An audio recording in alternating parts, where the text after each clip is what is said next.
Wow. Okay. Um, let's. I You know gotta what? finish my bacon. You know what? Just as a formality, let's do the show. Okay.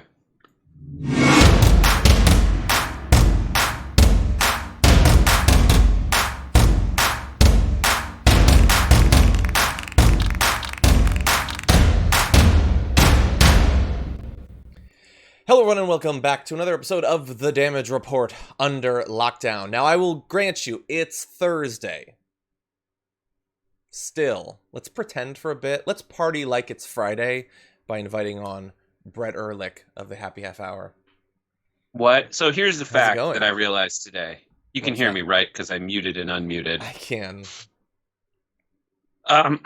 Fact about me, John, is it used to be that I was on Fridays every day, and it used to be, well, that I every week, and it used to be that I shot Happy Half Hour on Thursday afternoon. So it was the case back pre-corona that I was always hungover on your show, but Mm-hmm. lately we've been shooting on Wednesday nights. So now, if you need someone to fill Thursday, we are back to getting hungover Brett on your Mm-hmm. show, which I Mm-hmm. think is a victory not just for all humankind, but there's got to be aliens out there going, "Yep, okay." Aliens here from the Harold and Maudiverse. Who was on the taping of the Happy Hour? My wife, aka the Brooke Marks, aka woman contractually obligated to agree with me on stuff and occasionally help pay the rent around here. Exactly. Badang. And that episode will be coming out tomorrow.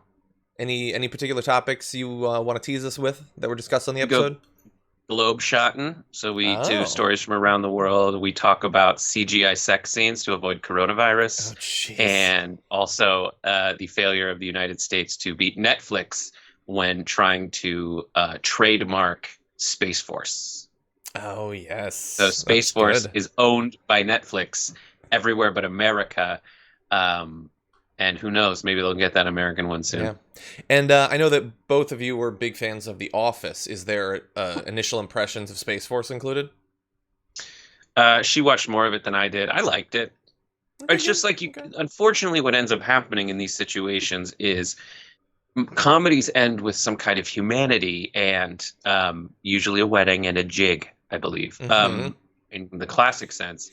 And what ends up happening with these things is I am certain that at the end you'll be like, yeah, this Space Force is not a waste of money because it's Steve Carell who, can take a character like Michael Scott and make him lovable Mm-hmm. against all odds. Yeah. So that's the creepy thing about it that I'm Yeah. afraid will happen. But so far, it's really, really, really good. It is. I did enjoy it. One criticism I thought was interesting of it was that the show needs to decide whether he's competent or not. Hmm. But I don't think that that's necessarily true. I mean, Michael Scott occasionally was very good at his job, and then Yeah. occasionally was horrendous, and it worked. Mm. Anyway, if you'd like more talk about Space Force, you can watch the episode of Happy Half Hour tomorrow. Also, you can watch this, because we're just doing Space Force for the rest of the hour. Oh, that's a No, we lie. can't do that. We should probably turn into the news, but everyone who's already joined us in the chat, thank you so much for being here. Please hit that like button. You can send us comments and tweets and super chat, and we're also on Twitch, so you can leave those messages as well. Producers are combing through them to let me know. I will also say that there will still be a Garbage People tomorrow. Anna Kasparian will be doing that. The poll is up on the community tab of the Damage Report YouTube channel. I think one point there was 1,400 suggestions for who should be on there. You can vote for your choice for the community garbage people pick of the week, and we will reveal that tomorrow. But before we can get there, we gotta wade through the swamp that is the news. So let's do that. The National Guard's deployment against protesters in multiple cities has caused significant issues, both for protesters and also for the National Guard. And in particular, of course, the deployment against the protesters in D.C. just a couple of weeks ago. Well, we're finding out more about how exactly that situation came about, and there are some incredibly scary details here. So first, senior Army leaders apparently in an effort to prevent what they feared would be a calamitous outcome if President Trump ordered combat troops from the 82nd Airborne Division, holding just outside city limits, to the streets in anticipation of that DC clearing, leaned heavily on the Guard to carry out aggressive tactics to prove it could do the job without active duty forces. So Trump was freaking out. He wanted something done, and there were already people in the Republican Party pushing for the 82nd to be deployed, including Tom Cotton, I believe. And so apparently to ward that off, they decided to suggest the use of the National Guard, which they found to be not good, but preferable to just having, you know, actual U.S. troops rampaging through the streets of D.C. To prove it could do the job already reeks of the pitch job they had to do to get to Trump to not deploy the military. I'm not, or the like active duty troops over their troops as opposed to the National Guard. And I'm not convinced that he would know the difference, to be honest. If they just told him they were from the 82nd, he would probably buy that.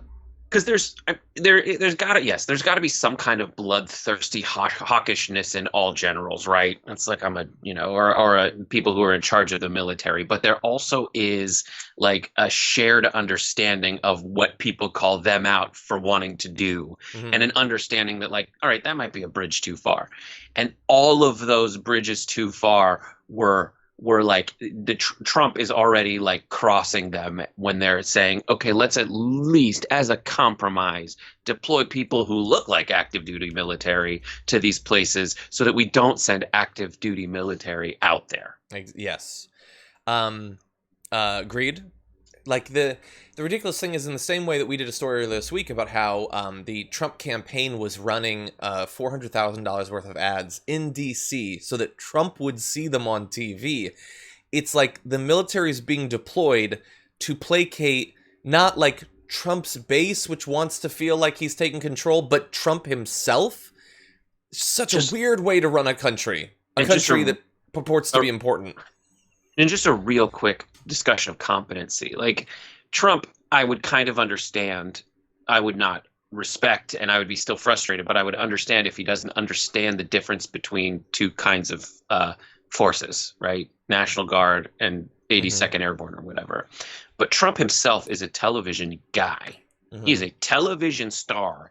And for him to not understand how television works, where you can hear him go like, how come it's not running on Fox? How come it's not running on Fox? And people, rather than explain to him, hey, Donald, we don't run them here because we're going to lose here. We want to run them in effective places. And him saying, no, spam the airwaves because it's not on Fox. And them going, rather than saying, oh, God, thank God that they only deployed the National Guard. Yes.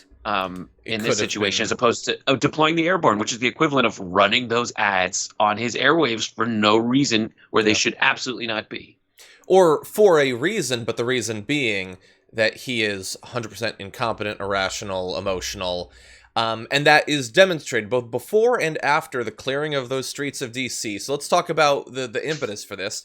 Mr. Trump was enraged by news reports that he had been moved on Friday night to a White House bunker because of the protests. He was alarmed and unsettled, read terrified. So he was scared of what was going on. He was scared of the perception of him being scared. And so he wanted something done. He wanted to dominate the streets. And so they did what they did. And we're going to show you in a minute how close it came to potentially a far higher death toll, because of course the National Guard did end up taking one life, although not in DC. But take a look at just this morning, Trump's continued perception of the National Guard. He had this to say: our great National Guard troops who took care of the area around the White House could hardly believe how easy it was. A walk in the park, one said. The protesters, agitators, anarchists, Antifa, and others were handled very easily by the Guard, DC Police, and SS. Great job. Secret Service, SS, Secret Service. You don't want to say SS, but do you? But do you want to say the SS? It's the Secret Service, I imagine. Or so he's the German SS. So he spoke with a soldier from the National Guard who said it was a walk in the park. I'll bet every single dollar I have that conversation didn't happen. But look at that. So they deploy thousands of National Guard troops to tear gas out peaceful protesters, and the country freaks out, like, what are you doing? How is this justified, this show of violence against peaceful protesters? And his reaction is, it was so easy to take them out. And it's not just weird that he's they like, were just people. Yeah, they're they just were people. They didn't have weapons. And you shot tear gas Should at be. people. Like, what? Yes, it was a walk. It was more of a scurry in a park, Shouldn't a frightened panic in the park. It was more because of like they were getting shot at. Shakespeare in the park. So here's the thing. It's that interesting... No, just like, spear in the park. Spear in the... Yes. So here's the weird thing. It's anarchists and Antifa, and they're violent and they're dangerous. They're so dangerous that if we don't dominate the streets, they're going to take out everything. These Dem governors are bowing down to them. They're taking over our cities. Also, super easy walk in the park to disperse them. It's the easiest thing in the world. Also which low is it? It's all those things. And then also the implied low expectations for his own ability to do something that simple. Right? He's like claiming victory for something that anyone would look at and say, like, wait, yeah, if you send the National Guard in to people who are holding not shields, but signs. They were holding cardboard graffitied shields. Like, if you claim that too hard, you're admitting that you think you suck at this.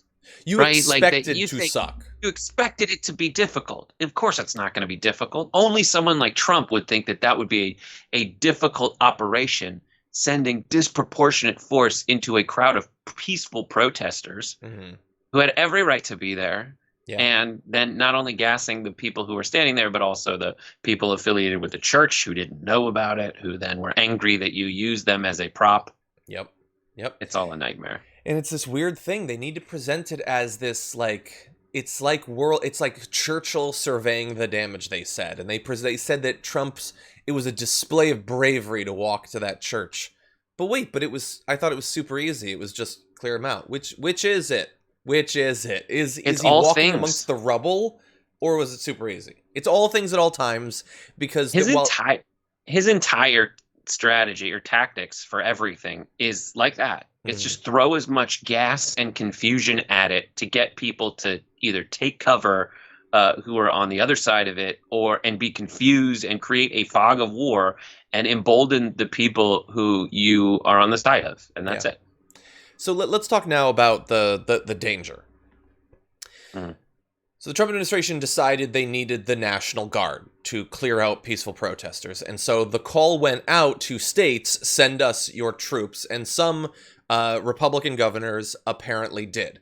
But they didn't just send troops. Along with the troops, National Guard units from other states brought weapons and ammunition. Tens of thousands of rifle and pistol rounds were stored in the D.C. Armory and partitioned in pallets labeled by their state of origin to be used on American citizens in case of emergency. And of course, in at least Louisville, they were used on American citizens. Now, thankfully, in D.C., it didn't come to the use of live ammunition to massacre peaceful protesters, but the plan was set up, ready to go, if they felt they needed to start firing on these protesters. They were ready with tens of thousands of rounds of ammunition. There's some audio that Otto played when I was reading this article, and from the New York Times, Gibbons, Neff, and others, where it was someone affiliated with the National Guard organization who referred to these events within the space of 15 to 20 seconds as the Alamo, D-Day, and the Super Bowl. Just how horny they were for it. Just like, let's get in there. Oh. And then you are characterizing those defending Americans, the protesters, exercising their First Amendment rights, as people trying to storm the Alamo. If they were storming the Alamo, I think they would have probably tried to get inside it ever. And those people that you went after in frickin' DC were just standing there, bud. They were standing there. Some were singing. And oh yeah, that's right. Reports of a guitar.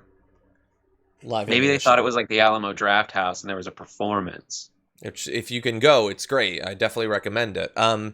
Yeah, and so, look, thankfully it didn't come to that. That's what we were worried of at the time, but the National Guard is still deployed in multiple cities, and so, God only knows. Trump's going to be giving that racial unity speech on Juneteenth in Tulsa. Tulsa, where a major in the police department said that they should be killing more black people, mathematically speaking. They ought to. They ought to. They ought to. Ought to kill more black people. Then said that Tamir Rice was an armed robber, and all other kinds of things. And said that George Zimmerman was the prototypical case for what the left wants policing to look like. Yeah, so that's and going to then be something. also, and not to mention, like what they call the race riots, which really was just massacre. Mm-hmm. The massacre in Tulsa, like it was a bombing and massacre. That's all it was. So that's where he chose to have it. Yeah, he's choosing to have his Juneteenth emancipation speech about race relations in a place famous. I mean, not even famous enough relative to what happened there, but famous for a bunch of white people going in and killing a bunch of black people who had made it. Yep. Just because they'd done well for themselves. Yeah. That was what was so unacceptable. That's where Trump is choosing to have his race relations speech written by racist extremist Stephen Miller. Yeah, the only question at this point, is it going to be like, are we going to be live tweeting it during the speech, reacting in real time to horrendous calls to further violence? Or will we find out that the iambic pentameter of the speech was designed to like perfectly mimic a Hitler speech? Like, is it going to be the obvious stuff, or is it going to be, oh no, every sentence was 14 words coincidentally? One of those things. Is he going to be shooting blank verse? Exactly. I don't know, but it's going to be one of those two things. Stephen Miller is not going to rise to the, occasion on this thing. It's going to be explicit, or it's going to be a little bit between the lines, but it is going to be some scary stuff. It will have some scary stuff in it, no doubt. But then my favorite thing about Stephen Miller's speech is he's also a bad writer. So I don't know if anyone watched that episode of Friends where Joey tries to give his best man speech, and it's just like, and loving and caring and having and holding and loving while caring and having and holding. It's just such tripe, cliche, empty rhetoric nonsense that doesn't have anyone delivering it. Like Obama could give any speech and it would be inspiring. Trump doesn't have that skill. It will just read as the tripe it is written as. Yeah. One final thing. I just want to quickly mention this about, because I mentioned that not only were people worried, obviously, about the violence that the National Guard was used, but people in the National Guard, I guess one spoke to Trump and said it was a walk in the park, I guess. But others are saying that they have significant issues with the way they're being used. They say that they're demoralized and exhausted. These are DC Guard members interviewed by the New York Times.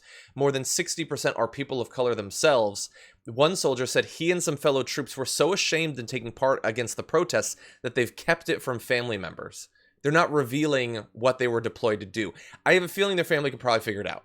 But one guy said that he reported that he could see his cousin in the crowd and in the protest, and he has to do that. And there's one video that everybody should go watch. It's a guardsman in Long Beach, California, who is talking to protesters, and he's like, "Listen, you don't think that they come after me when I don't have this this uniform on? They do the same thing to me. We're your neighbors. We are people who are just trying." He's like, "I play junior college football, and this is how I can get by, is by joining the National Guard."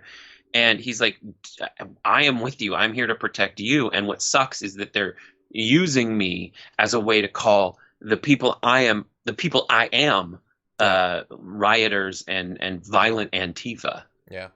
Yeah, and I'm sure many people saw the viral video of I believe it was a National Guardsman, but he was black, and as a chant was going on, someone zoomed in on his face, and he was mouthing along to the "I'm black and I'm proud." And it just kills you. I mean, that they're being deployed. And obviously, look, they could hypothetically just refuse to follow the orders and go immediately to jail. But that's what would happen. Anyway, so yeah, just a complete mess. All of it avoidable. None of this had to happen. Absolutely none of this. Donald Trump, again, lashed out emotionally because he's emotional and because he can't stop watching TV. Those are the sources of most of the problems in his life. For all that he's been given, all that the bad that happens to him is because he's a stupid, incurious, emotional person who never stops watching cable TV. There's another video everyone should watch of Trump sitting there while his like press sergeant at arms is like, "That's it, everybody, get out!" And you just hear her yell like, "Get out, get out, get out!" to clear everybody out of the room. And Trump's just sitting there like, "I don't think anything I'm doing is working. Not gonna stop doing it, but it's like a demoralized, sad, looking different Trump." Good. Well, that makes me feel temporarily better.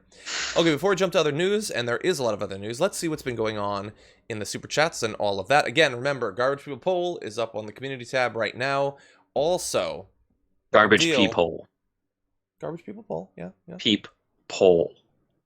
That's. I don't have a lot of time. Pretty good. As you can notice, the Garbage Peep Poll. You're just trying to be efficient. Just trying to be efficient. Why use more words when few words do? I hate when people spend extra time having to explain what they're talking about. That's why I'm doing this. ShopTYT.com. John's a stone. John's a stoner. Just shop. You'll fill in the rest yourself. There's no time. There's no time for URLs. That's not how it works, John. Okay, Chub Toad sent us a super chat saying, reminder that Matt Gates is a tool. Socialists can't sell shirts. Idiot. And Zane agreed, saying $2 reminder that Chub Toad says Matt Gates is a tool. They've now done that multiple days in a row. Not big fans of Matt Gates out there. Hendrik says, 2 reminder that Trump is an illegitimate president. Noted. Zane says, Brett, stop playing with your one-up mushroom. Ooh. Oh, there we go. Yeah. Okay. First, I wasn't. How do you guys know I was talking about that? Wait, wasn't that before? And to answer your question, never. Oh, God. Shauna says, is it Friday already? Hi, Brett. Yeah, I'm worried some people are going to, get into that weekend mood. But no, sorry. Rob Shively says, we're not here for your amusement, Brett. Respect us, for we are mighty. Tremble before the might of TDR, the audience. We made you and we can unmake you. That's aggressive. 22 web for that. Hendrik says, reminder that Brian Kemp is an illicit elected of, and then it cuts off. It might resume later. Him too. Chauncey says, elected. Chauncey says, let's have an Earl and Toe Jam extended universe. That's funny. You guys, way to put Earl first. Yeah, that is weird. I do that. It sounds weird. I'm going alphabetical. Tom, thank you. Earl. Tej. Shut up. FRB says, my sanity check. TGIF on Thursdays says everything about the state of our world. Love you guys. Hangover Brett is me right now. You just told me to shut up. Shut up. It's such a visceral, like, this is what I'm feeling like. Just shut up. Okay, Milton also said, did you happen to see the official Trump coloring book he's selling on his website? Shows Trump busting out of his clothes like Superman with giant hands. No, that can't be real. That can't be real. Glenn? Building a brick wall with a trowel. Okay, we're going to look for that. Thank you. And Zane says, John, thanks for satisfaction from yesterday's TYT. Glad to be able to help. Oh, and there's a little bit of conversation. We were talking about Space Force at the beginning. Tom said, I'm donating money to say that Space Force was disappointing. Tons of good people in, but they forgot to include any jokes. Look, I agree that the level of talent isn't necessarily being matched just yet. Oh my God. Yeah, well, I can't see it too well, but I get, oh my God. But I did think it was funny. I thought that the chimpstronaut was pretty funny. Oh, that's pretty good. Yeah, that's ridiculous. Okay. Thank you, Brett. Brett, shut up. That's on his website. That's absolutely right. Oh my God. Ridiculous. I would like to see the unofficial Trump coloring book. Exactly. Oh, I bet there's some. Okay, let's see. Over on Twitch, because remember, TYT is on Twitch at twitch.tv/TYT. Lots of T's in there. Itty Birdie said, does John have any tattoos? Not that I can show on YouTube. Where? Brooke Mark says, sometimes I like to pretend John's headphone cords are very long, dangly earrings. I do too. And Steph Mott says, I seriously needed TDR today. I watched The Hate You Give this morning, and I'm still emotional about it. Such a great yet sad movie. Wow. Yeah, I've been meaning to read that, actually. Need to get on that. I also just saw Charles Massey says, Brett looks like Jason Lee's sarcastic little brother. That's pretty good. I'm a demon. That's pretty good. My uncle looks exactly like Jason Lee. Okay, I'm going to need to see a photo. I think we've talked about this, actually. Anyway, I can, if I shave this, I look like my name is Earl. Yeah? Jason Lee, John Krasinski, Ryan Reynolds. You combine those three things. This is Ryan Reynolds. This is Right here is Ryan Reynolds. It's only here. It's not my face. It's this area is Ryan Reynolds. Oh, this area is John Krasinski. You know, we never did talk about the sale of that show, did we? I don't remember. Oh, he's being extra canceled today for talking about the CIA as very kind when he's just talking about the access he got for Jack Ryan. Mm-hmm. And listen, we should only cancel John Krasinski because he stole my face. It has nothing to do. He's a delight, by all accounts, extraordinarily delightful human being. That's apparently. Okay, well, look, we have a lot of other super chats we'll get to, and we will, but let's get back to the news, because, my God, this hour is passing fast, and there's so much to talk about. Donald Trump and his followers have been waging war against the protests going on, calling them illegitimate, denying they understand what they're actually about, trying to have people across the country see these protests as fundamentally domestic terrorists. Just yesterday, he tweeted that the Seattle protesters are domestic terrorists. The thing is, so far, it doesn't really seem to be working, because the movement he's going up against is far more popular than he himself is. In a recent poll, 53% of Americans support Black Lives Matter, only 25% oppose it. That has increased 12 points since mid-April. So in less than 2 months, it has shot up significantly. By a double-digit margin, BLM is more popular than either Donald Trump or Joe Biden. Although in their defense, BLM is apparently the single most favorably viewed national political organization or politician in America right now, at least as of this poll. More popular than any individual Democrat or Republican, a point more popular than Obama, more popular than the parties themselves, the Tea Party, all of that, and certainly more popular than Donald Trump. That's what he's going up against at this point. And still only at 53%. Well, it's America. And after all, they're saying something very controversial, like, please stop killing black people. That is divisive in 2020. Though, hate to say it, in Los Angeles, they did choose a district attorney candidate who is the reason that Kaepernick started kneeling. Mm-hmm. That's all I gotta say. Yeah. Prosecuted 0 killer cops in San Francisco, and is collecting a police pension, and was a former head of. So, but I don't put that on the largest Black Lives Matter movement. I put that on some pretty weird decision making. But by and large, a lot of people are just saying, yeah, they do matter. Mm-hmm. Is that controversial? And so there's a lot of, and that's what it means to people. By and large, is, do you think that Black Lives Matter? And the argument trying to be made by the Trump administration and others is, no, this is Antifa. They are all Antifa. Yeah. And that message is failing.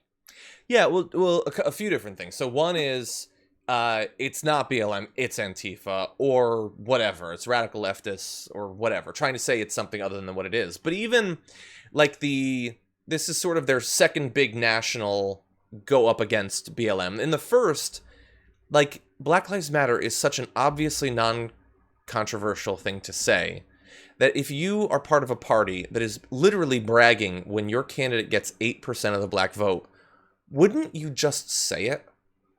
But they responded with, all lives matter. How about just a compromise? What the response was. How about just a compromise between those two sides? And everyone, they need to say all Black Lives Matter. That's probably fine. It's probably all fine. Black Lives Matter. But no, so look, to some extent we're joking around, but it's also a serious question. Why didn't they just say it? Well, it's, I don't know. Say it. I'm happy to know that it's easy to find racists. Like that's the reason people You're saying that they will identify themselves effectively? Yeah. That's it. It's so easy to do. It would have been so simple. Like, but it's like when people say all lives matter, it's like when people say, like, well, the Civil War, there were people in the North who were trying to ruin the Southern economy. That was part of the, people say that. They think they're just like getting you on some kind of semantic discussion. But it's like, all right, so go on with your argument. I guarantee it's not going to end with, and slavery is bad, and we should stop being racist. Like when you start with all lives matter and then you start discussing things, you're trying to eventually say, even though your first words were all lives matter, which would include black lives, by the end, you're just like, but no, they don't. So Yeah, it's easy for me to identify them. and think about in terms of messaging, like I'm gonna be charitable to the right and say that they are at least hypothetically like they want to appeal to non-white voters. They don't want to do anything to get it, but they want them to be wanted by those voters. And so they had this opportunity to admit that this brutality is obviously unacceptable, and they declined to do that with All Lives Matter and now attacking the people protesting the streets as terrorists. And so what have they come up with as an alternative? Like their best thinkers online, Charlie Kirk tweeted, "The Republicans freed the slaves." And by God, Charlie Kirk will not rest until he gets them all back in chains. Exactly. That's a good tweet. But, okay, I get it. I think everyone watching the show understands some of the things historically that have shifted a bit since then. And their other guy, Ryan Fournier, was like, the first, I think, dozen or 24 black congressmen were all Republicans. Again, because the political realignment hadn't happened yet. Like, it's like, how does that seem to you to be a strong point? I honestly, look, I think that Charlie Kirk is an idiot, but I think that he's smart enough that he must know that black Americans aren't reading that and thinking, oh, good point, let's switch. I think it is just a thing you say to reassure some white voters that you're sort of on it. But there's a difference between All Lives Matter and this is going to sound really terrible, but it's simply a rhetorical messaging point. There's a difference between All Lives Matter and defund the police. If you don't know what someone's talking about and they say that all lives matter, your first reaction is, well, of course they do. If you don't know anything about it. And that is where people first meet. A lot of people first meet the concept. Finding a term that is that seemingly reasonable people would agree with. It is charged and horrible, the reason they came up with it and what they're trying to do. It's also like death tax. Like death, I don't want to pay a death tax. I want to pay a tax for dying. Defund the police is the opposite of that. Defund the police, while it is engaging, people are like, what are you talking about? What? Their first reaction to it is, why? What do we without? If police don't have any money, how do we have police? It's going to be anarchy. Now, everything that people say afterwards is a great reason, and I love all those tiles that people are sharing on Instagram. They're saying this is exactly what they mean. But when folks are calling out like the term defund the police as opposed to a people's budget, I want a people's budget. I want a budget by the people, for the people, messaging like, I don't want to keep paying taxes so that people die. I don't want to pay people to kill black folks. That's a different message. That's something that immediately you can get behind. That's the subtle difference. I went on Crystal Ball's Instagram when she was trying to make the opposite of this point. And I was like, it's like, remember when Tobias is an analyst and a therapist, and he put the term analrapist on his card. Like, I can't wait to see where you're going. I know what he's saying because I know that he's both an analyst and a therapist. But if I just saw that without any context first encountering it, I would be like, oh my goodness, you are a psycho. Like what? Because it says anal rapist. Like that's what it says. And that is an extreme version of what's happening there. Now, that said, I will do my job of advocating for the changes in funding of police departments to increase public safety and stop funding a police state. And so, I mean, we've got that term out there. We're going to do the good work of communicating what it means. That's the only point that I would like to make about like coming up with terms like that, and how when those very same people complain, when the very same Democrat left, or not Democrats even, but like far, like left leaning on the political spectrum people complain about Democrats coming up with stupid messaging that isn't as effective as Republicans, then you fall victim to the same thing where you have messaging that isn't as effective as Republicans, because Republicans start with a term that is impossible for reasonable people to disagree with. Maybe. Look, I think I understand what you're saying. I do think that we have to bear in mind the context where to the extent that people will ever be focused on this topic, now is when they're focused on it. If it is a difficult conversation to have to explain all of what's encapsulated by that term, at least now is the best time to have that, because people are actually paying attention to it. They do largely lean towards that group, and the opposition right now is coming across like a bunch of fascist ghouls. So they certainly have that on their side. And but I also think it's just the proponents and the opposition. The point of my statement is to say that there's people who are again, like, wait, what? No, Brett, but that's not what I'm saying. I'm saying those are two contextual things that will play into how the conversation will play out. And also, I think to some extent, it's a bargaining thing. It's like, what's your starting position? We often say that Democrats often go into these sorts of fights already having a center-right position, then it only drifts right from there. But that's not what I'm saying either. Because I'm not saying the position needs to be any different. No, I'm saying I get that. the way you, and it's just now I feel like an idiot because, I wasn't the person who, I respect way more people trying to get a message like defund the police out than someone who isn't trying to do anything, and someone who's advocating for different goals, more moderate goals. I hope that came across. It's just, if we're having the discussion about the term defund the police and as it relates to Black Lives Matter being that great messaging, like that is great. Is Michael Che's like matters. It's just matters. That's the word. And that's brilliant. And it starts there. And behind it is so much more and has unlocked such a necessary advocating of solutions and has gotten people behind it. It has been successful. Yeah. And I do understand and respect that defund the police is an attempt to take that next step to make material changes to police departments across the country, to make it so that they stop doing this thing that is so terrible. These many things that date back to pre-Civil War that are so terrible. And as you alluded to, we will see how it plays out. We as journalists, people who try to educate people about what's going on, will make sure that people know. That's the contribution we can make. Okay, with that, why don't we jump into it? Because we have a lot of stories I still want to get to. We're going to have to start to go through these at a faster pace, but this is some important stuff. It's easy to forget if you just pay attention to the rhetoric coming out of the White House, but we're still very much in a pandemic. And the reason I say that is because the way that Trump talks about it, when he talks about it at all, is like this, which he said on last Friday. We want the continued blanket lockdown to end for the states. We may have some embers or some ashes, or we may have some flames coming, but we'll put them out. We'll stomp them out.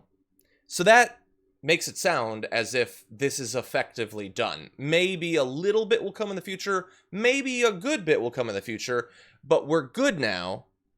You'll understand, in America right now, today, 2 million people have contracted the virus that have been tracked. We've already passed 115,000 deaths. Close to 1,000 people are still dying every day. People aren't really talking about this. And when they do, they use that rhetoric. But I want you to bear in mind how long Donald Trump has been done with this thing. So you might recall this statement. We have met the moment and we have prevailed. That was Donald Trump's mission accomplished moment that he said on May 11th. Since he said that, more than 30,000 confirmed deaths in America from coronavirus have happened. If 30,000 had been the entirety of it, that would be a national tragedy that we would remember for the rest of our lives. That's been since he declared mission accomplished. And I'm going to give Brett a chance to jump in, but you probably know what's coming. We've got some really bad news around the coronavirus that we're going to delve into in just a second. It's going to get so much worse, man. It's going to get so much worse. And I'm not saying people shouldn't be in the streets right now, but like there are millions of people touching each other outside right now. It's going to get so much worse. I mean, look, I will say what I've been... So I have a little bit on that, but I will also say, as I've been watching these videos, there is a very diligent commitment to mask wearing. To some extent, it's probably nice when police are surveilling you to be able to wear a mask at all, but there has been a lot. Now, that's not going to stop all the spread, but it is going to limit to some extent. I mean, okay. Okay, well, why don't I delve into some of the numbers, because we do have a bit specifically on the concern that you're raising right there. I don't have a solution. I'm just saying. No, we're going to fix it together. Okay, so what do we have recently? Well, we have a leaked Centers for Disease Control and Prevention document. It's listed the U.S. as the worst of 10 countries trying to fight major coronavirus outbreaks. Not in March or in April or even in May. We're talking about just days ago. The document showed that between June 6th and June 9th, new COVID-19 infections in the U.S. jumped 36.5% from the average number of new cases, a significant jump all in the last week. That's nationally. Texas health authorities on Wednesday released data showing that 2,153 people are currently hospitalized with the novel coronavirus, marking the third straight day it has reported record number of COVID-19 hospitalizations in the state. Not record for June. Record. And they're breaking the record day after day. And again, this isn't just tests, because if you were testing a lot of people, but people weren't seriously ill, those numbers could go up, but it doesn't necessarily mean the apocalypse is coming. This is hospitalizations for coronavirus in the last week. Yeah. They opened the cities and the states, and more people are getting it now. And there are more people in protests outside with each other. I'm glad the protests are outside. I'm glad people are wearing masks. It's just, this is going to happen. Mm-hmm. This is the obvious conclusion of the behaviors that people have engaged in. And what Trump is going to cross his fingers about is two things. One, he can blame protesters. But he loses that argument when he starts having rallies again, which start happening. Which is happening tomorrow. Like tomorrow, he's going to start having rallies again. So everyone is kind of, still in other ways protecting themselves. But like, this is happening. He's going to cross his fingers and hope that this narrative that I see emerging, which is, listen, it was all people in nursing homes. There were some units there's buildings in major cities that aren't self-contained, so they share ventilation systems. That's what it was. And then he's going to hope it just cancels out and he's going to move ahead. And the only other thing he's going to hope for is that we can have the same problems with voting in November that we had 2 days ago in Georgia, which will benefit him, because of course they will, when people have to wait 12 hours to vote. The only silver lining is people are out of a job, so they don't really have anywhere else to go. Yeah, that's a dark silver lining. But at least they'll get sick. Yeah. What? Like, that's what it's about, and it's a concerted effort. Yeah. Look, I want to give you some more updates on. No, it's not. It's so bad. We got more bad stuff. Everything's so bad. Brett, hold on to your butts. Okay.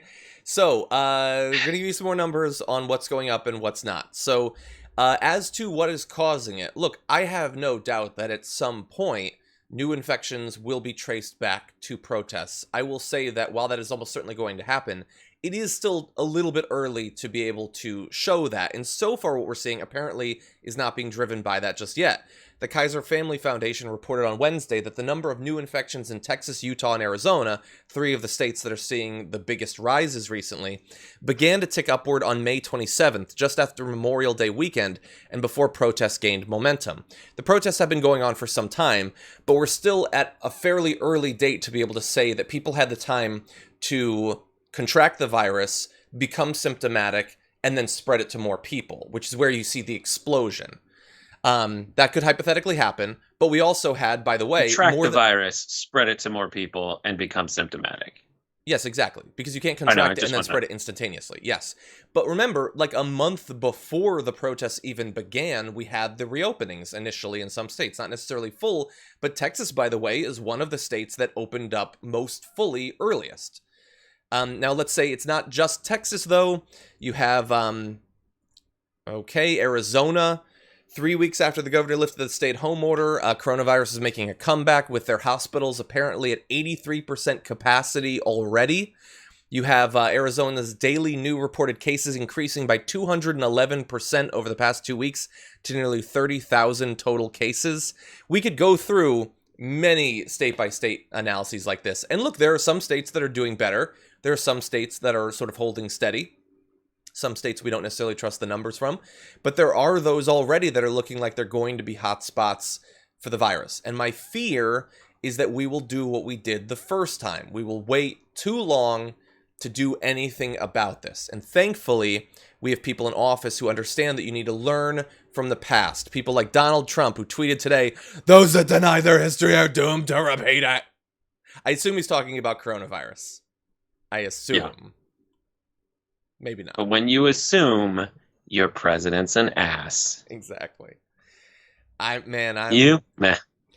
worried. California is looking okay. It has had a rise. It's not one of the worst states, but Florida is looking rough. It's looking like the nursing homes are once again. Nobody's even talking about it, man. That's the most frustrating thing. And like, I can bring it up, and I sort of get it. I think that the audiences have moved on, so the news doesn't think that it's like, let's see how many people watch this video. I tweeted about the fact that 30,000 people have died since he said that, and like the reaction was mostly, but like 1,000 people are dying. Remember? I'll tell you when we were all freaked out because 1,000 people were dying? Well, right now 1,000 people are dying. Why aren't we freaked out? You killed 100,000 people? You must get up very early in the morning. Exactly. I don't understand it. We're acting like this thing is over. This isn't even the second wave. This is just the equilibrium. No, maybe the beginning, but I'm saying the fear is that it will jump back up to, 2,500, 3,500 people dying in a day. St. Louis, or what I think it was St. Louis, they had the parade, one parade. Yeah. This wasn't a parade and people in restaurants and people at Trump rallies. Yeah. It's going to be bad. It's just the freakish muscle of normalization. Yeah. That's it. You saw that Vegas video, right? Oh, yeah. I saw the Vegas stories ahead of time where they showed like bulletproof glass around different stations at the roulette table or the craps table, I guess.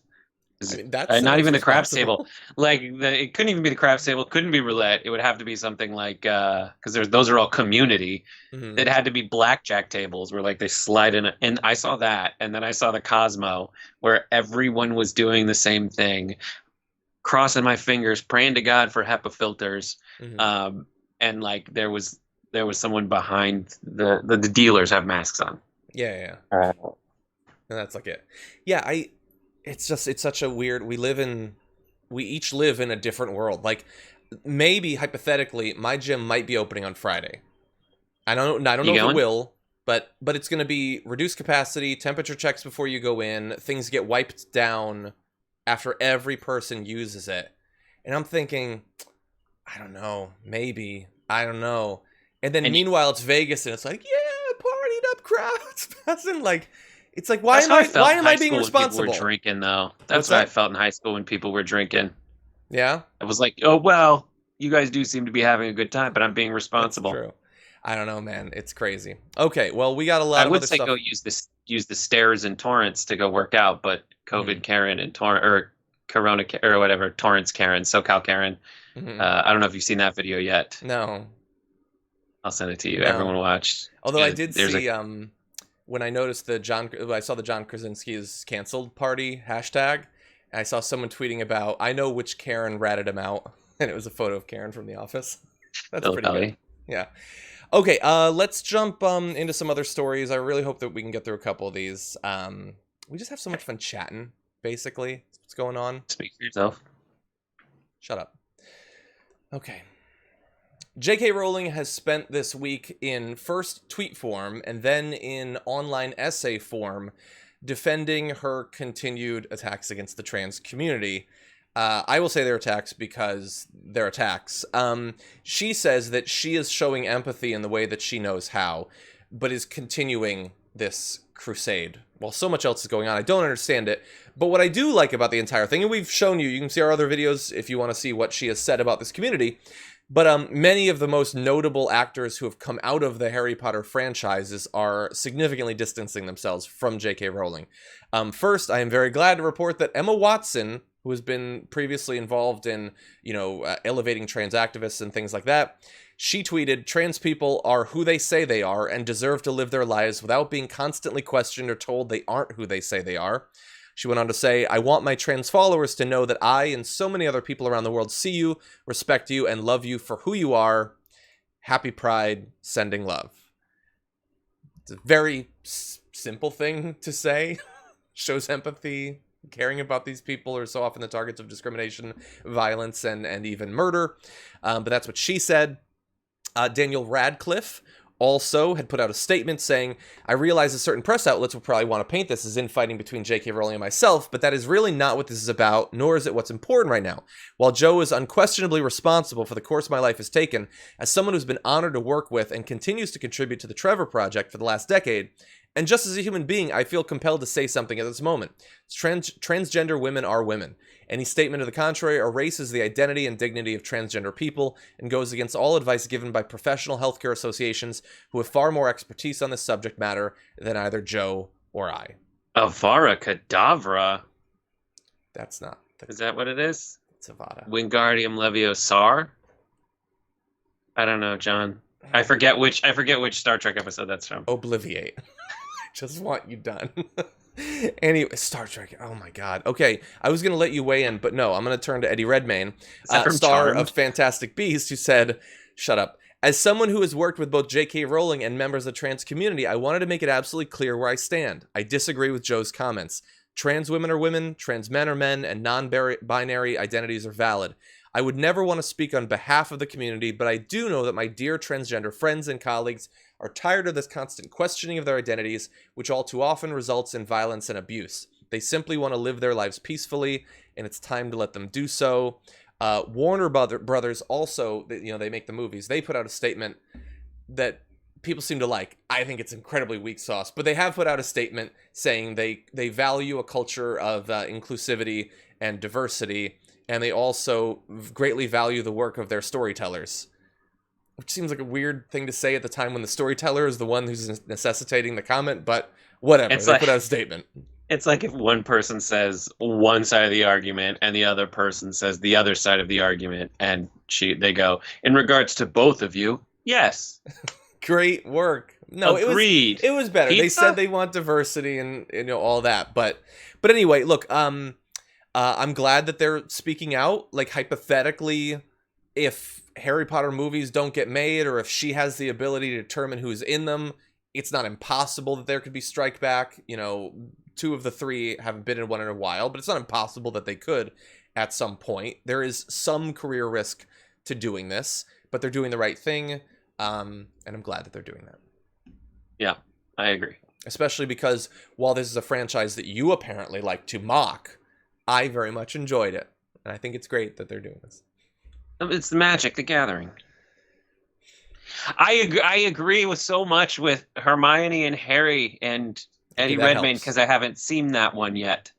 Mm-hmm. And that Fantastic Beast. I haven't seen it either. Eddie Redmayne, but I do, and it is such an easy call for me. And then when you get into like the semantics of what J.K. Rowling is talking about and how it's similar to the criticism of many of these like prevailing power dynamic discussions, the thing that J.K. Rowling thinks is being stolen from her is not being stolen from her. You can still be a woman and talk about your experience, and people and that's all they're asking for too. Mm-hmm. Exactly. Final question. Rupert Grint. What's up, man? Come on. I mean, he's not under any obligation, but I don't know. As we said in this segment of Rotten Tomatoes, he got hit pretty hard by the puberty stick. I think he's cool. Movies. I liked him in Servant. I thought he was good. Wasn't he in the Harold and Maude remake? Yeah, I think he might have been. I didn't see that, but I did see him in Servant, and he was pretty good. I like him. I want to see something from him. Okay, we gotta go ahead. If you've sent in super chats, I will be reading them at the conclusion of the program. You have not been forgotten. But we do have a story or maybe 2 to get to, so let's jump right back into it. Around the country, statues of Confederate leaders and famous racists have been coming down. Not just the country, the world, indeed. And as that's going on, people have started to wonder, why do we have military bases named after Confederate leaders? Doesn't that seem a little bit weird? And so some people have said, including Secretary of the Army and Esper, have said, we're we're open to a conversation about potentially renaming these things. Well, not everyone supports that. There was a tweet from Jeff Mason, who is in the White House press briefing room, who said, this statement was just passed around to reporters ahead of the briefing, and we have a picture that he posted of the statement, apparently written by Trump, that says, it has been suggested that we should rename as many of 10 of our capital L legendary military bases, such as Fort Bragg, Fort Hood, Fort Benning. These capital M monumental and very capital P powerful capital B bases. I don't know what any of this means. This is how I read it to the morning pitch meeting for TYT. Did you? Too. Yeah, and then I gave up and just started shouting the capitalized words. Okay, I'll do that. Have become part of a great American heritage and a history of winning, victory, and freedom. Because when I think winning, I think Confederacy. The United States of America. I went to the TurboGrafx 16 School of Video Games. Exactly. Like, why are you naming it after losers? I went to the France School of War. Like, what? Yeah. There's going to be like a great museum on the evolution of video technology. It's the HD DVD Museum. No, but it would you don't even have to the winners. But it's like, but no, it's not the museum. Mm-hmm. Museums, I get, like, we want to, I'll put it in, it belongs in a museum, maybe. Mm-hmm. But with this specifically, it's like, you should name your college after a smart person. Mm-hmm. You shouldn't name your college after a dumb person. Failed, yeah. That's like Trump University. That's why he wants to keep it with these Confederate names, because he named his place of learning after a total frickin' moron, and he wants to name his place of training troops and military strategy after a frickin' loser. Traitors and losers, effectively. But he goes on to say, the United States of America trained and deployed our heroes on these hallowed grounds. That's not how hallowed ground works, by the way. I mean, it doesn't actually mean anything, but that's not what hallowed ground is, just some base. But the battleground is hallowed, not the base, you idiot. He literally knows absolutely nothing about the military war, to the point where he can't even fake it. And won 2 world wars. Therefore, my capital M administration will not even consider the renaming of these magnificent and fabled military fabled? Our history is the greatest nation. Remember on that military installation, a rabbit raced a tortoise. Exactly. Okay, so here's the thing.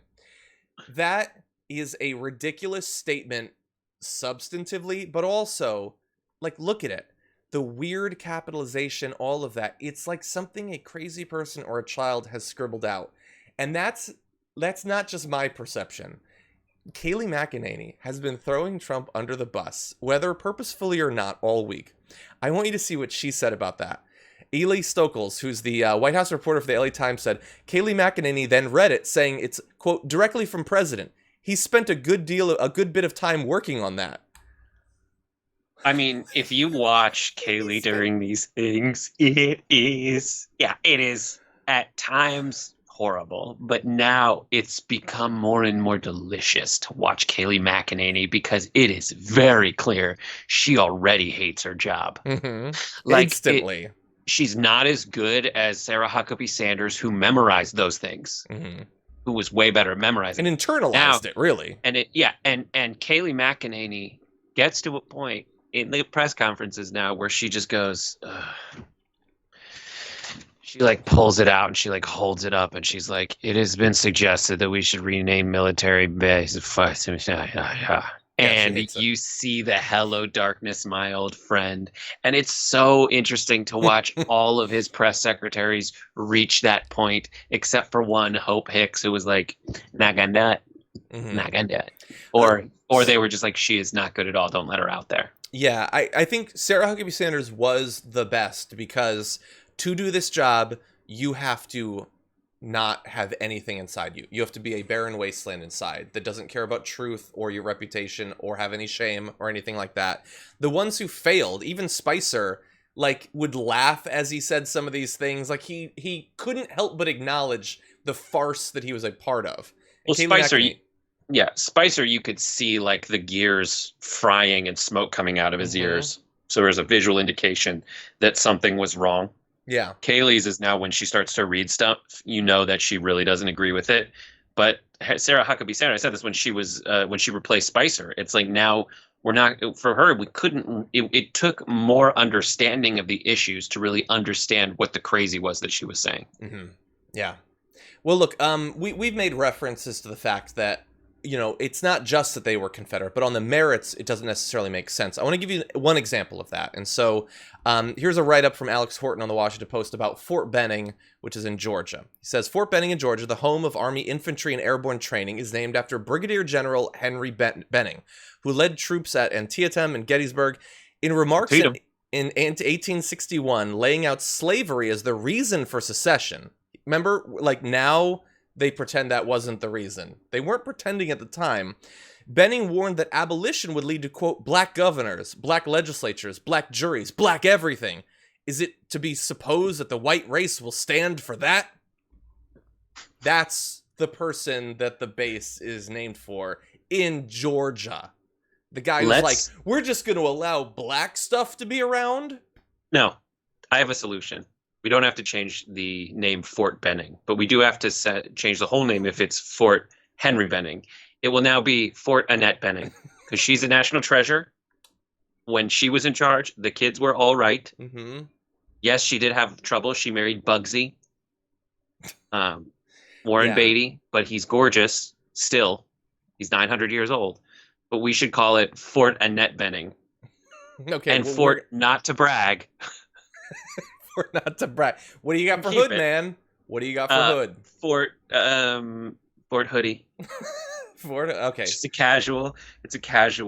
Fort Pop Your Hood. I don't know. Look, we have other, like, if you're gonna name it after heroes from the military, I think we can come up with other ones. How about we name it for people who fought on the winning side in the Civil War? How about that? There were some. Some of these leaders, like literally the names are for people who were removed from their positions in the Confederate military during the Civil War because they were failures then. They lost their jobs because they were bad at them. And then we turn around and say, oh no, we should definitely remember them for the next 155 years.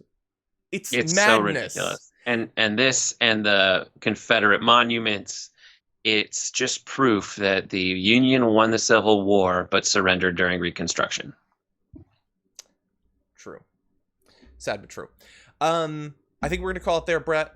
Nope, we're doing one more. Lincoln Project. We're doing one more? Wow, look at that. I like the executive decision. Okay. Well, it does transition very... also, I should probably mention, supposedly, wait for this news to be, you know, like preempted by them surrendering, but supposedly the Republican-led Senate Armed Services Committee has reportedly defied President Donald Trump and has adopted a resolution to push for the renaming of American military bases that were named after Confederate generals. I don't know if they can actually do that without Trump being able... I didn't mean to throw that up. In 3 years.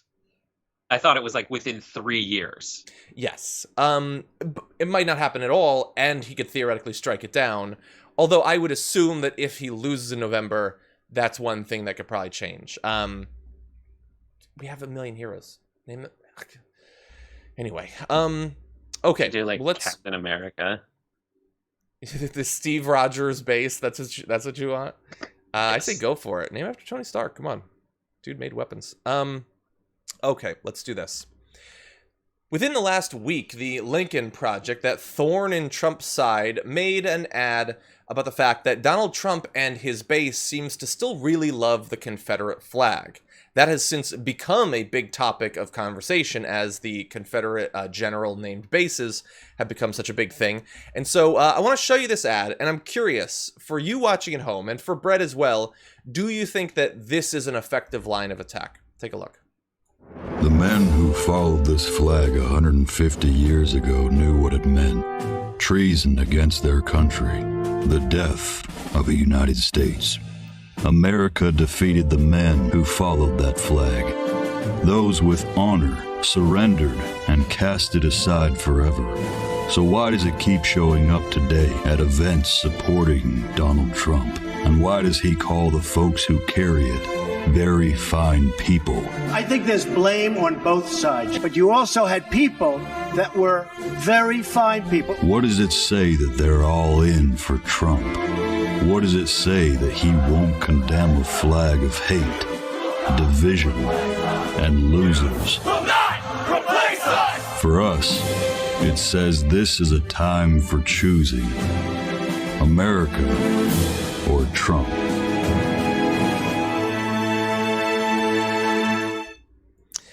So, Brett, we've seen a lot of ads from them. We've liked a lot of ads from them. Is this an effective line of attack against Trump?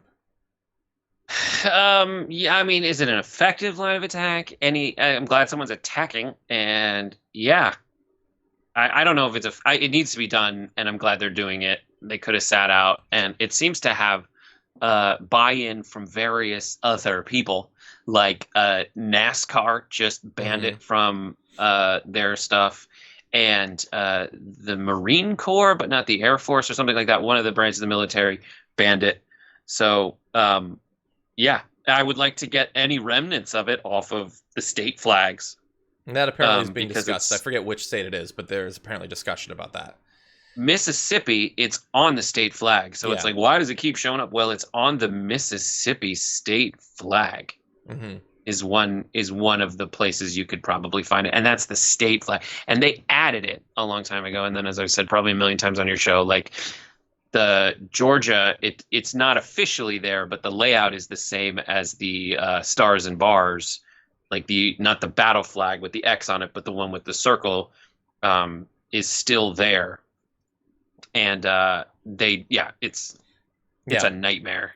Yeah, look, but I think everyone needs to start coming out with this to remind folks that the reason that they have that flag is because of they like slavery and what it implies about races.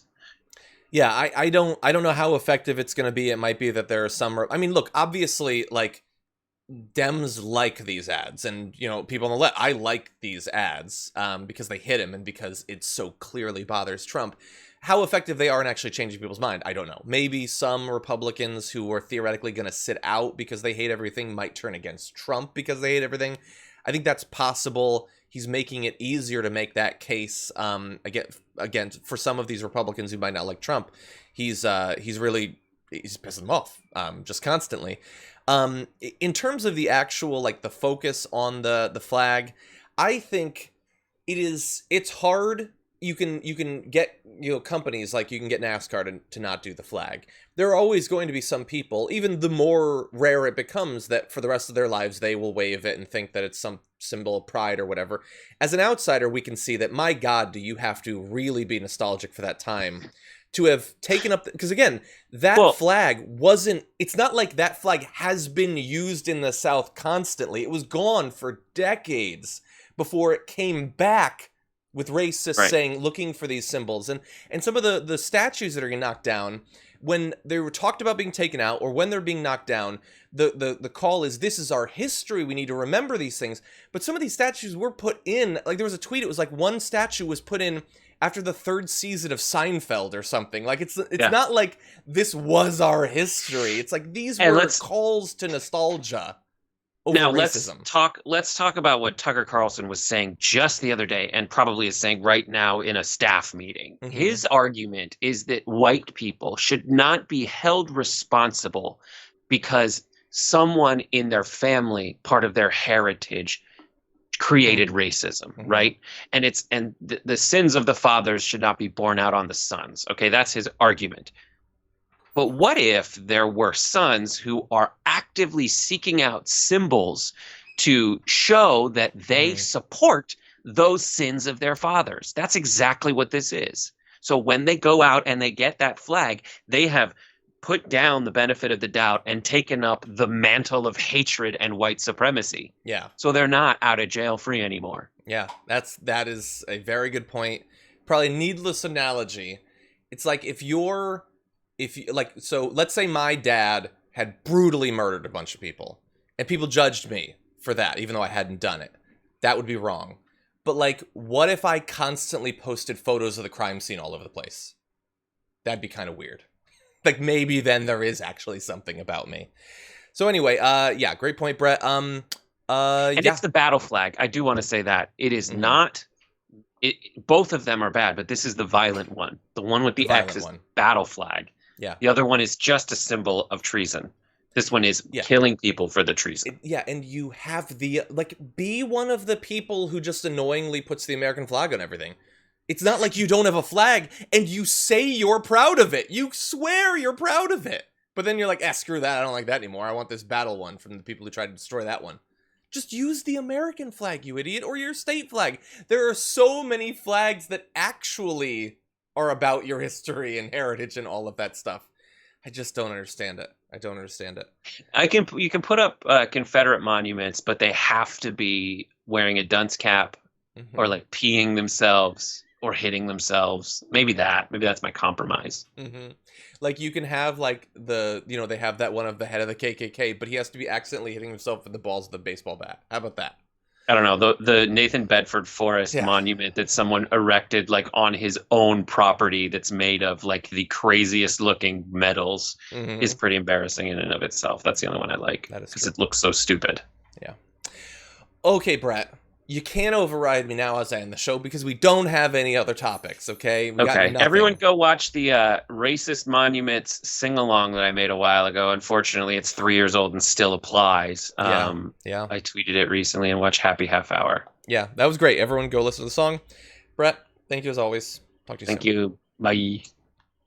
And everybody at home, I know we had to put off a lot of the reading of the comments and everything because we wanted to get through everything, but, I'm going to do my best to get through as much as I can. I can't promise because I am looking at this and woo, there was some chatting it up going on.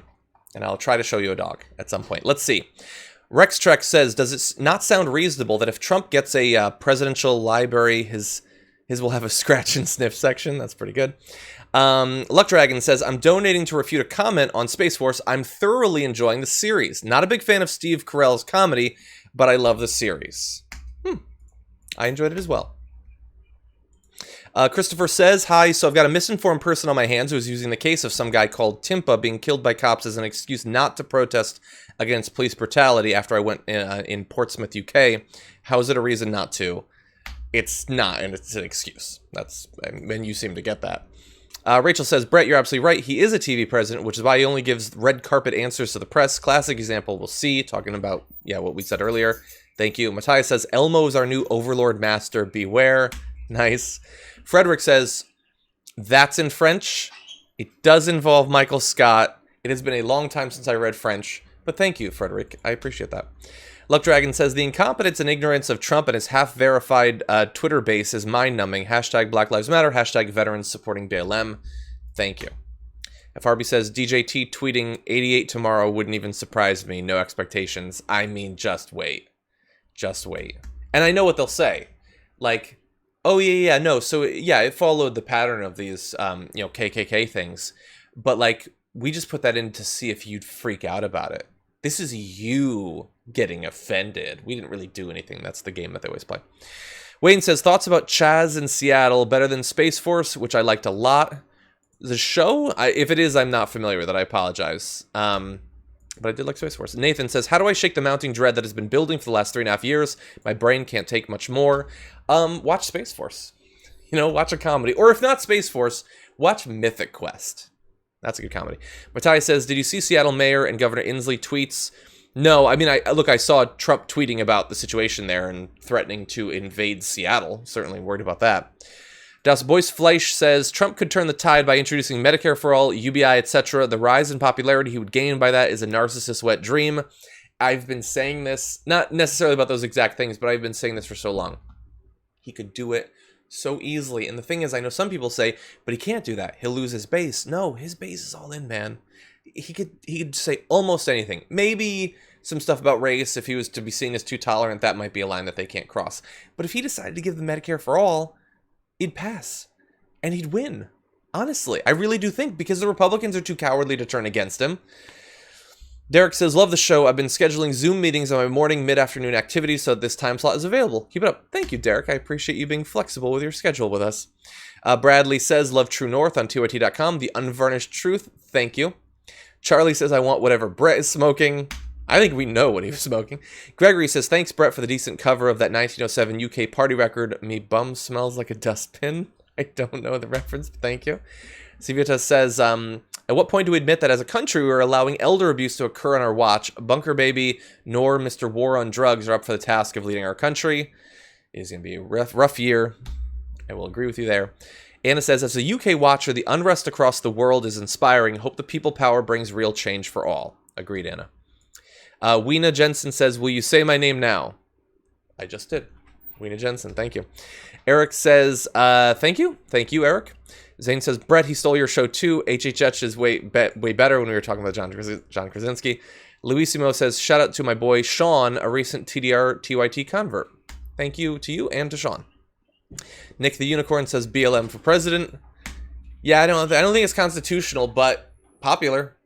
And Milton said, oh, thank you. Here we go, buddy. Okay. My pup is going to join me as I go through these things, babe. Hey, Hilo, it's okay. Here, you can sit down. You can sit down and put your paws here. No? A little bit higher? Okay. Milton says, John, I would not lie about the coloring book. Check out the Trump-Pence site. Jimmy Kimmel had it on a show. That's how I found out. I checked the site. Yes, my jaw is still on the floor, not fake. Thank you. And we've since shown it, yeah. Oh, is Abby feeling better? She's feeling a little bit better. 2 dogs. Can we see her face one more time? Oh, thank you. They're buddies. Hilo, just for a little bit longer. Okay, Stan says, please tell Brett to stop burying the lead when he plugs Happy Half Hour. I need to know what the drink of the day is while there's time to go to the liquor store so I can drink along with the show. That is a very good point. They should definitely let people know, at least via tweet, so that they can prepare the drink as well. Lemon Lime says, what do you think about Trump coming to my state, Oklahoma, to Tulsa, which bombed Black Wall Street, and he's coming on Juneteenth? So we did talk about that. I think it's an absolutely horrendous idea, specifically designed to reassure his base that he's still just as racist as is why they supported him for. June, thank you. Thanks, bud. Christopher says, okay, we know John is Arrow, but let's cast all the TYT team superhero characters and have them march in costume to DC. You guys can take down racist Wolverine and then help beat dumb Thanos. Wait a second. He is not Wolverine, okay? I will not stand for that. But thank you. I do like that, even though I don't watch Arrow. Christopher Moore says, hit the like button already. Matt Gates is a tool chest. Thank you. Abby the Spoon Lady says, buy Brett the same camera John has. It's great. Yeah. So here's the thing that I haven't even thought of. It's not like I don't have another camera. I have another camera. I mean, yes, you need other stuff too. But hypothetically, could. I want, like, in my mind, I want to save this for photography. But haven't been able to meet up with anyone, so haven't been able to do that either. Justin says, can't watch live today. Happy Thursday, my dudes. Thank you, Justin, for supporting us. Kelly says, my husband and I are definitely smarter since we started watching the Damage Report. My favorite days are now Wednesday and Friday, and this pleasant surprise today. Thank you, Kelly. I really appreciate that. Some of my favorite days, too. Nandira says, whoever says all lives matter acts like there is footnote on Black Lives Matter that says it doesn't. Greetings from Mexico, by the way. Thank you, Nandira. Blue Heart Box says, Brett is way cuter than my name is Earl's star, Jason Lee. Maybe we'll do a poll. People will choose one of those 4 people, including Brett. Canada Rock says, defund the police is working. My 79-year-old mother, who kind of liked Trump for a bit, immediately embraced the term. I was shocked. It's less confusing than I thought. That's interesting. Glad to hear it. Zane says, Brett's, that's public indecency, dude. No touching. He's talking about the protests. Thank you. Kurt says, Brett, are you an environmentalist? Well, unfortunately, he's not here to respond. But yes, he does care about the environment. He appreciates a clean beach. Carson says, COVID is spreading and Disney wants to reopen. Help. Yeah, it's reopening in 5 weeks? 4 weeks, maybe? What's the situation in California going to be like then? And then that means people will be coming in from around the world. Rough. Okay, let's see. R. Plum says, Trump's current comments about the pandemic shows what a fatalistic, narcissistic character he is and how little he really cares about his American citizens. Stay well. M from Munich. Thank you. Nick says, love how John has to be the adult when Brett says something inappropriate or completely off the wall. That's sort of our dynamic. Brian Miller says, 1,500 market today. Can we have a moment of silence for rich people who now have to cancel that yacht purchase? Oh, negative 1,500. Really? Surprised. It seemed immune to almost anything recently. Kurt says, if you aren't vegan, shut it about the environmental. I get what you're saying. I would say hypothetically, the good that you can do in other areas is better than nothing, but teach their own. Try and Feel Me says, Minnesota numbers are down. I'm still afraid. Don't take the government's word for nothing. I live in what the news here in MN called cruise ship on steroids. Stay safe. Kurt says, Brian Kemp tried to stop voters. Trump's worst fear is the voters stayed till 2 a.m., 3 a.m. Bunker Biatch is terrified. I love it. F Trump, dissolve LAPD. I've never agreed with one of your super chats more. Thank you. Dina says, everyone is acting as if it's business as usual. What's even scarier is that those of us that are still taking this seriously are the only ones watching you guys talk about this. Here's hoping others take this seriously soon. Dina, yeah. And like I said when we were talking about the coronavirus, like, I'm covering it, trying to put it out there, but I can't make people watch the videos. I can't make people read the articles that we link to. I can't make people care, but maybe if we work together, we can. It hasn't gone away. We want it to. We want things to go back to normal. I want to go to the Alamo Draft House, and I want to go to the gym, and I want to eat in a restaurant, and maybe go to a movie, and I want to have fun, but like, I can't just make it totally safe. FRB says, my dudes, we talk about COVID with my shrink. We both know enough to know it's bad. I feel you. French TYT fam confirm the nonsense we're having here. Thank you, FRB, as always. Ghost Dog says, I can't breathe and COVID-19 free, and I'm white, but it's 2020. It's a rough year regardless, yeah. Thank you, Ghost Dog. Nikki says, first day back to work in St. Louis today. Thanks, Brett. Stay safe, everybody. A lot of you hopefully can get your jobs back if you've lost them, but still need to be responsible. Emmanuel says, how to join your chat. You're in it. I saw your message. Feisty says, I can't believe Harry Potter was real and wrote 7 books. It's kind of crazy. What? Well, thank you. Emmanuel says, we got 1917 pandemic, riots, and the Great Depression all in one. And even despite all of that, he could win. Dina says, Brett is canceled. Don't make me get my Patronus out, Brett. Oh, yeah, when he was attacking Harry Potter. No, I think I might cancel his next appearance on the show. Luck Dragon says, first transgender woman elected into a local position in West Virginia. Her position's on helping the community beat out transphobia. That is awesome. Very good news there. Thank you. One Trans Lovely says, trans folk just trying to live our best lives. Same as everyone. Our Plum says, in Germany, we renamed military bases, which were named after German World War II officers. The reception was very positive to do that. Speaks well of the people there, that you don't cling to this stuff as if there's nothing to be proud of other than that. Like, I saw, this was news, technically. NBC News had an article about it. Some people acknowledged it. Most people didn't. There's a woman. She was, I believe, the first American woman to do a spacewalk. She also took a submersible to the lowest point in the ocean that we are able to reach. So this woman, an American woman, walked in space and explored to one of the most inhospitable points on Earth. Can we take pride in that? Like, that this woman was able to accomplish that because of her own talent and because of the accrued knowledge and expertise in the sciences we've been... Like, why is that not something that we're proud of? We're proud of people who lost a stupid traitorous war a century and a half ago, not the things our people are accomplishing now. Kurt says, 51% of damage you do environmentally is on your plate 3 times a day. Fisheries are collapsing and there is no logical argument against veganism. Truth hurts. Thank you. Everyone should look into it. It is becoming easier every day. Kurtz also suggested Fort Boys in the Hood. I don't think they're going to go with that, Kurtz. Mark, thank you for the super chat. Miranda says, as Jessica Williams said on The Daily Show years ago, the Confederate flag is the jersey of team slavery. Very good. Emmanuel says, you got the black card, John. You hold it down for us. Thank you, Emmanuel. I appreciate that. Mark says, the 13th Amendment, abolition of slavery, was ratified by Mississippi March 16th, 1995, certified February 7th, 2013. Mississippi's got some problems. It does. 3 Pathetic Feline says, Tucker Carlson looks just like Odo from DS9. Hey. May he rest in peace. And also, he doesn't get to be compared to anyone from Star Trek. It's certainly not someone who's not the villain. IQ Travel, thank you. And Emmanuel had tweeted or super chatted, what if we started a propaganda war through live streams and the protests with signs? Average like 3K views on average streams, signs attacking Senator Prez. Yeah, I mean, that's thankfully where people's eyes are. And by the way, the fact that a lot of people have moved on from daily concern about coronavirus because of the protests, which is good because those issues are important. But I do think we can do both. We can do both on the show. I think that we can all do both. By the way, I can't take too much time because we are way, way over and my producers are probably losing it, but we did see Kay, thank you for your cats, and Paige, very cute, thank you. People have been tweeting in their cats and dogs to hashtag TDR Live. Kira, very cute ones. It's a cute rabbit too.